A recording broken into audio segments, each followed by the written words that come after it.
Hallelujah. हमारे प्रभु यीशु मसीह के मधुर नाम में आप सबों को जय मसीह की। प्रभु मसीह के अनुग्रह की वजह से 2025 के आखिरी दिन में हम आ गए हैं। प्रभु ने हम सबों को जीवित रखा है, उनकी भलाइयों का हमने अनुभव किया है। तो इस नए साल में प्रवेश पाने से पहले थोड़ा समय जो हमारे सामने शेष है, क्यों ना हम उस समय का सदुपयोग करें, अपने आप को परखते हुए नए साल में प्रवेश करें। छोटी प्रार्थना। महापवित्र पिता परमेश्वर, आपका धन्यवाद। नया साल आ गया, नया साल आ गया कहकर हम शोर मचाने वाले ना हो। इस साल में हमने कैसा जीवन बिताया, आपकी भलाइयों के लिए हमने आपकी कितनी स्तुति की या आपको कितना दुख दिया, आपके सामने हमारा जीवन कैसा है, इस बात को जांचते हुए, पश्चाताप करते हुए, अपने आप को ठीक करते हुए, धन्यवाद के साथ आपकी योजनाओं को जानकर इस नए साल में प्रवेश करने का अनुग्रह दें। इस कार्यक्रम में जुड़े हर एक व्यक्ति पर आपका विशेष अनुग्रह हो जाने दें। यीशु के नाम से प्रार्थना मांगते हैं, आमीन। नया साल आने वाला है कहकर कितने लोग आज खुश हैं।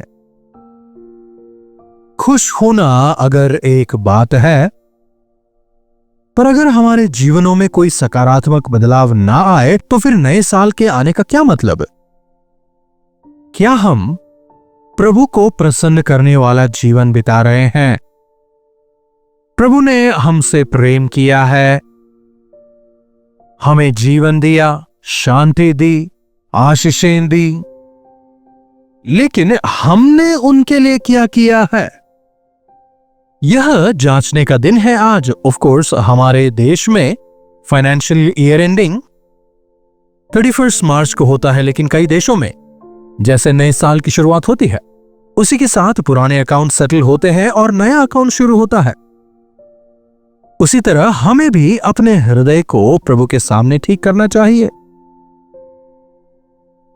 मैं कई दिनों से इसी बारे में प्रचार करता आया हूं, क्योंकि यह एक दिन की बात नहीं है। तो आज साल का आखिरी दिन है, 2025 अब दोबारा हमारे जीवन में नहीं आने वाला। तो इन 364 दिनों का हमने इस्तेमाल कैसे किया? प्रभु की अच्छाइयों का, प्रभु की आशीषों का, प्रभु की भलाइयों का जवाब हमने प्रभु को किस प्रकार से दिया? अपने आप को जांच कर देखें। इसीलिए आज के पूरे इस दिन को आप प्रभु के साथ में गुजारें, वचन के साथ अपनी तुलना करके देखें। एक कागज पेन लें, प्रभु की भलाइयों को एक तरफ लिखें और आपने प्रभु के लिए क्या किया है उसे दूसरी तरफ आप लिखें। आपकी स्थिति आप समझेंगे। प्रभु ने मुझे मृत्यु के मुंह से बचाया, तो उसके लिए मैंने प्रभु को क्या दिया? उन दिनों में मोर्देकाई जो है वो राजा के प्राणों को बचाता है, उसकी वजह से उसे कितना बड़ा तोहफा दिया जाता है। राजा प्रसन्न होकर उसे क्या कुछ सम्मान देता है। उसी तरह आज प्रभु हमें कई बार मृत्यु के मुंह से बचाते आए हैं। क्या केवल धन्यवाद कहकर चुप हो जाते हैं? या फिर प्रभु ने मुझे एक और बार जीवन का अनुग्रह दिया है कहते हुए नए समर्पण के साथ प्रभु के आज्ञाकारी होकर जीते हैं? कई बार आप बीमार हो जाते हैं, डॉक्टर के पास जाते हैं, डॉक्टर कहता है लाखों खर्चा होगा। केवल प्रार्थना की बदौलत प्रभु ने आपको ठीक किया, किसी सर्जरी की जरूरत नहीं पड़ी। उसके लिए आपने प्रभु के लिए क्या किया? क्या कोई थैंक्स गिविंग ऑफरिंग आपने चर्च को दिया, या प्रभु के नाम से किसी के लिए कुछ भलाई की? दूसरे लोग जिनके पास सर्जरी वगैरह करवाने के लिए पैसे नहीं है, क्या प्रभु के नाम से आपने उनका सहयोग किया, प्रार्थना की? अगर इस प्रकार हम हिसाब लगाकर देखें तो प्रभु की हुई भलाइयां कहीं होगी और अंत में हमने शायद कुछ नहीं किया हो। मैं जब गांव में सेवकाई करता था, सर्विस के दौरान लोग गवाही देने आते थे। प्रभु ने चंगाई दी, प्रभु ने ये किया, प्रभु ने वो किया कहते हुए लंबी लंबी लंबी गवाहियां देते थे। एक दिन मुझसे रहा नहीं गया और मैंने उस बहन से पूछा, हाँ बहन, प्रभु अच्छे हैं, प्रभु उपकारी है, दयालु है, ठीक है, प्रभु भलाई करने वाले हैं, वे भलाइयां ही करेंगे, तो इतना कुछ करने वाले प्रभु के लिए आपने क्या किया है वो बताइए। तो बहन का मुंह बंद हो गया। चलिए, हर रोज हम अपने जीवनों में प्रभु परमेश्वर की भलाइयों का अनुभव करते हैं। उन भलाइयों का बदला हम किस प्रकार से चुकाते हैं, जरा सोचिए। क्या कम से कम हम प्रभु की भलाइयों के विषय अपने बच्चों को गवाही देकर बताते हैं? पीढ़ी पीढ़ी तक तुम यहोवा के भलाई के कार्यों को बताओ। आने वाली पीढ़ियों तक हमें प्रभु की गवाहियों को सुनाना है। प्रभु हमसे सोने चांदी के भेंट की अपेक्षा नहीं रखते। वे हमसे नारियल, मोमबत्तियां, फूल की अपेक्षा नहीं रखते, बल्कि प्रभु हमसे यह चाहते हैं कि हम एक टूटे हुए मन के साथ, कृतज्ञ हृदय के साथ, धन्यवादी मन के साथ प्रभु की गवाही देकर जीवन बिताएं। प्रभु के किए हुए भलाइयों को याद करते हुए उनकी गवाही देते हुए आगे बढ़ें। दानियेल की पुस्तक में कई सारे राजा हैं, उनमें एक है बेलशस्सर। एक दिन बेलशस्सर बहुत बड़े राजभोज का आयोजन करता है। हो सकता है वो न्यू ईयर पार्टी हो, 31st नाइट को, या फिर फर्स्ट की पार्टी हो, या फिर उसने उसके राजा बनने की खुशी में यह पार्टी दी, नहीं पता। जो भी हो, वो एक बहुत बड़े राजभोज का आयोजन करता है। उसमें 1000 लोगों को न्योता देता है। और फिर कौन सी पार्टी है? Drinking party. शराब परोसना शुरू करता है। तमाम मुख्य लोगों को बुलाकर उन सबों के लिए एक पार्टी कर रहा है। अधिकारियों को बुलाता है, पत्नियों को बुलाता है, रखेलों को बुलाता है, सबको बुलाकर जेवनार कर रहा है। आज रात का माहौल भी कुछ ऐसा ही होता है ना। नौजवानों को देखिएगा शराब के नशे में धुत होकर पब्स में, क्लब्स में इधर उधर घूमकर, सड़कों पर घूमते हुए हैप्पी न्यू ईयर चिल्लाते हुए अपनी खुशी का इजहार करेंगे। क्या शराब के नशे में धुत होने के लिए प्रभु ने हमें यह नया साल दिया है? एक और नए साल का शुभारंभ। क्या हमें इस प्रकार से शराब के नशे में अपने होश को खोकर करना चाहिए? इस प्रकार से बेसुध नौजवानों को देखकर मुझे काफी दुख होता है। इसके बजाय हमें प्रभु की संतानों को आज के इस दिन को प्रभु के सानिध्य में बिताना चाहिए। प्रभु से प्रार्थना करते हुए बीते साल में हमसे जो गलतियां हुई हैं, उन गलतियों के लिए प्रभु से क्षमा मांगते हुए, पश्चाताप करते हुए, पवित्र आत्मा की नई सामर्थ को प्राप्त करते हुए नए साल में प्रभु के लिए और अधिक दृढ़ता से हम खड़े रह पाएं, ऐसी प्रार्थना करते हुए हमें 2026 में प्रवेश करना चाहिए। यहां बेलशस्सर अपने अधिकारियों के साथ, अपनी पत्नियों के साथ, अपने मेहमानों के साथ में मिलकर पार्टी कर रहा है। और वो पार्टी भी किस प्रकार की पार्टी है? शराब की पार्टी। उतना ही नहीं, शराब के नशे में धुत होने के बाद में परमेश्वर के मंदिर के जो उपकरण हैं, उन्हें मंगवाकर उन उपकरणों में वो शराब पीने लगता है। देखिएगा दानियेल 5:3। तब जो सोने के पात्र यरूशलेम में परमेश्वर के भवन के मंदिर में से निकाले गए थे, वे लाए गए और राजा अपने प्रधानों और रानियों और रखैलियों समेत उनमें से पीने लगा। समझ रहे हैं? उसे लग रहा है परमेश्वर के मंदिर के उपकरणों में दाखरस पीना एक बहुत बड़ी बात है। हमारा देह ही प्रभु का मंदिर है। न्यू ईयर कहते हुए इस शरीर को दाख मधु से ना भरें। कई सारे लोग आज अपने आप को शराब की मदहोशी के भेंट चढ़ा देंगे। प्रभु कहते हैं तुम्हारा मन स्तुति और धन्यवाद से भरा होने पाए। क्या तुम नहीं जानते कि तुम्हारा शरीर परमेश्वर का मंदिर है? जो इस शरीर को खराब करेगा मैं उसे खराब करूंगा, प्रभु कहते हैं। उतना ही नहीं, वे दाख मधु पीकर सोने, चांदी, पीतल, लोहे, काठ और पत्थर के देवताओं की स्तुति कर रहे थे। वे किसकी स्तुति कर रहे हैं? किसकी पूजा कर रहे हैं? क्या जीवित परमेश्वर की? जी नहीं, वे सोने, चांदी, पीतल, लोहे, काठ और पत्थर की मूर्तियों की स्तुति कर रहे थे।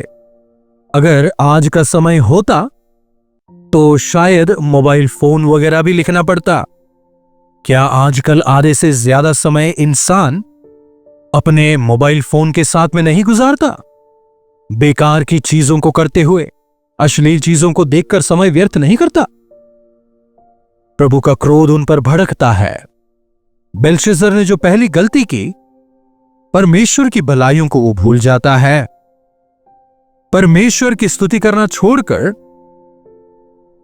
लोहे और काठ के देवताओं को पूज रहा है। प्रभु का वचन जहां कहता है कि तुम कंगालों और गरीबों के लिए भोज करो, वचन कहता है जो गरीबों की सुध लेता है परमेश्वर को कर्ज देता है। लेकिन यहां राजा किसके लिए जेवनार कर रहा है? अधिकारियों के लिए, अपनी पत्नियों के लिए, अपनी रखैलियों के लिए। अचानक क्या हो रहा है देखिए। उसी घड़ी मनुष्य के हाथ की सी कई उंगलियां निकलती हैं और दीवट के सामने राजमहल के भीत के चूने पर कुछ लिखने लगती हैं, और हाथ का जो भाग लिख रहा था वह राजा को दिखाई पड़ता है। और उसे देख राजा भयभीत हो गया और वह अपने सोच में घबरा गया और कांपते कांपते उसके घुटने टकराने लगे। एक हाथ नजर आता है और वो हाथ दीवार पर लिख रहा है, मैंने टेकेल उफारसीन। समझ रहे हैं? वो कौन सी भाषा है उसे समझ नहीं आया, क्या लिखा है उसे समझ नहीं आया, लेकिन यह परमेश्वर की ओर से है। यह समझकर वो घबराने लगता है। वचन कहता है वो भयभीत हो जाता है, घबराने लगता है, उसकी कटी के जोड़ ढीले हो जाते हैं और कांपते कांपते उसके घुटने एक दूसरे से टकराने लगते हैं। वहां क्या लिखा है जानने की इच्छा से व्याकुल हो उठता है। कोई तो पढ़ के समझाए, लेकिन कोई भी उस चीज को नहीं समझ पाता। परमेश्वर की आत्मा से भरा एक व्यक्ति है दानियेल, शायद वो इसका अर्थ बता पाए। सुनकर दानियेल को बुलाता है, मैं ये दूंगा वो दूंगा कहता है।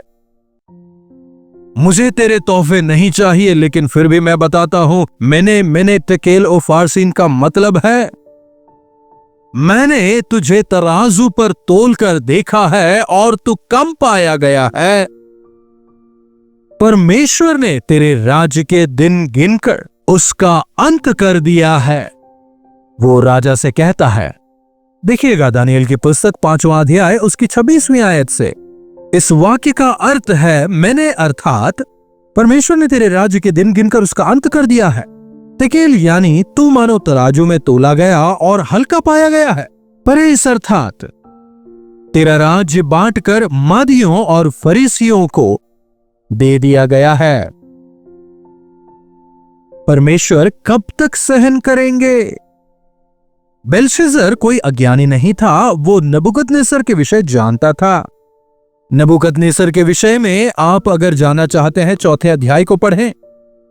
लेकिन यहां दानियेल 5वें अध्याय में क्या कह रहा है देखिएगा, 22वीं आयत। तो भी है बेलशस्सर, तू जो उसका पुत्र है और यह सब कुछ जानता है। क्या जानता है? देखिएगा 20वीं आयत से।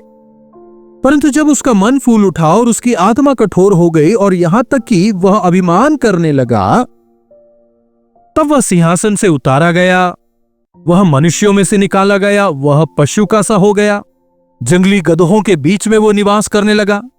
लेकिन जब उसने पश्चाताप किया, प्रभु की क्षमा वो पाता है, प्रभु की क्षमा को पाता है। और जब तू सिंहासन पर बैठता है, परमेश्वर की स्तुति करने के बजाय तेरे पिता के साथ जो हुआ उसे जानकर परमेश्वर की महिमा को समझने के बजाय, उनकी आराधना करने के बजाय, बेलशस्सर तू जो उसका पुत्र है और यह सब कुछ जानता है, तो भी तेरा मन नम्र ना हुआ, वरन तूने स्वर्ग के प्रभु के विरुद्ध सर उठाया है।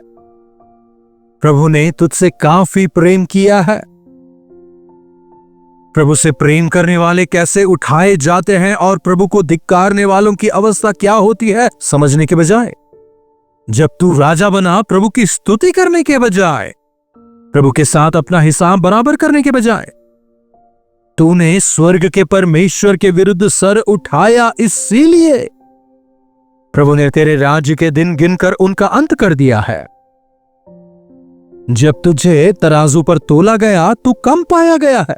तेरा हिसाब ठीक नहीं, तेरी आदतें ठीक नहीं, तेरा जीवन ठीक नहीं है।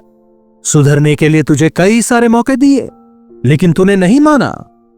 इसीलिए तेरा राज्य तुझसे छीन रहा हूं, तेरे प्राण को भी छीन रहा हूं। जो कुछ मैंने दिया तुझसे छीन रहा हूं। अब मेरा तुझसे कोई नाता नहीं। I am settling my accounts with you. जरा सोचिए, कितने कठोर बोल हैं यह। अगर प्रभु ने अपना सब कुछ हमसे ले लिया तो हमारा क्या होगा, सोचिए। बेलशस्सर के लिए यह एक लास्ट चांस था। चेतावनी देने के लिए दानिएल को प्रभु ने उसे दिया। उस चेतावनी को सुनने के साथ ही, हाय मुझसे गलती हो गई, मैंने गलत किया, मुझे क्षमा करें, प्रभु मुझ पर दया करें, प्रभु का दास दानिएल मेरे लिए प्रार्थना कर, अगर कहता तो अच्छा होता ना। लेकिन यहां बेलशस्सर क्या कह रहा है? 29वीं आयत को देखिएगा। तब बेलशस्सर ने आज्ञा दी और दानिएल को बैंजनी रंग का वस्त्र और उसके गले में सोने की काठमाला पहनाई गई, और ढिंढोरिये ने उसके विषय में पुकारा कि राज्य में तीसरा दानिएल ही प्रभुता करेगा। यहां दानिएल का सम्मान किया जा रहा है, लेकिन अपनी मृत्यु के विषय में वो नहीं सोच रहा है। परमेश्वर के सेवक ने यह क्यों कहा है मुझे अपने आप को सुधारना चाहिए, यह कुछ भी नहीं सोच रहा। कहीं आज हम में से कोई ऐसा तो नहीं जो मैंने तेकेल उफारसीन स्थिति में हो। मैंने तुझे सुधरने के कई मौके दिए, लेकिन तूने उन अवसरों का लाभ नहीं उठाया, तूने पश्चाताप नहीं किया, तू अनाज्ञाकारी ही रहा, अपवित्रता में जीवन बिता रहा है। इसलिए आज तेरा हिसाब खत्म। अगर प्रभु ने ऐसा कहा तो कितना खतरनाक होगा। अगर बेलशस्सर ने पश्चाताप किया होता तो जीता। संदेश वाहक का सम्मान करता है, लेकिन खुद पश्चाताप नहीं करता। इसीलिए वचन हमें बताता है वो उसी रात मारा गया। This might be the last chance for us. आप स्वयं जानते हैं कि प्रभु के साथ आपका हिसाब ठीक नहीं है। अगर आज उन्होंने तराजू पर डालकर हमें तोल कर देखा तो हम जानते हैं कि हम कम पाए जाएंगे। लेकिन अगर आज हम पश्चाताप करने को तैयार हैं तो प्रभु हमें अपने अनुग्रह की वजह से क्षमा करेंगे। तो क्यों ना आज के इस दिन को प्रभु के सामने पश्चाताप करते हुए बिताएं। प्रभु से कहें, प्रभु give me one another chance. प्रभु इस नए साल में आपके लिए जीने का मौका दें। क्या प्रभु से कहना चाहेंगे? प्रार्थना। महापवित्र पिता परमेश्वर, प्रभु अगर आज आपने तराजू लेकर हमें तोल लिया, हो सकता है हम कम पाए जाएं। हां प्रभु, हमने कई बार आपको नकारा है, लेकिन प्रभु इस नए साल में हमारी मदद करें कि हम आपको हमारे जीवनों में प्रथम स्थान देते हुए आपके गवाह होकर जीवन बिताने वाले हो जाएं। यीशु के नाम से प्रार्थना मांगते हैं, आमीन। अब हमारे पिता परमेश्वर का प्रेम, प्रभु यीशु मसीह का अनुग्रह, पवित्र आत्मा की संगति और सहभागिता हमें से प्रत्येक के साथ आज, कल और सर्वदा बनी रहे। आमीन। प्रभु परमेश्वर की महिमा हो। अपने प्रार्थना विषयों को आप हमें 9884907779 पर व्हाट्सएप, वॉइस मैसेज या फिर टेक्स्ट के जरिए भेज सकते हैं। हम अवश्य आपके लिए प्रार्थना करेंगे। प्रभु जरूर चमत्कार करेंगे। आज के इस दिन को बर्बाद ना करें। प्रभु के साथ में समय गुजारें, प्रभु के सानिध्य में समय गुजारें। अपने पापों से पश्चाताप करके पवित्र आत्मा के नए अभिषेक को प्राप्त करते हुए इस नए साल में प्रवेश करें। कहीं ऐसा ना हो हम प्रभु के हिसाब में कम पाए जाएं। प्रभु अनुग्रहकारी हैं, वे हमसे प्रेम करते हैं, वे अवश्य हमें एक मौका और देंगे। क्यों ना इस मौके का लाभ उठाएं, प्रभु के लिए जीवन बिताएं। इन्हीं वचनों के साथ आज मैं आपसे विदा लेता हूं। दोबारा मिलने तक प्रभु का अनुग्रह हम सबों पर बना रहे। कल्वरी दर्शन, ये है प्रेम के दर्शन। यीशु प्रेम के दर्शन, कलवरी दर्शन, ये है प्रेम के दर्शन, यीशु प्रेम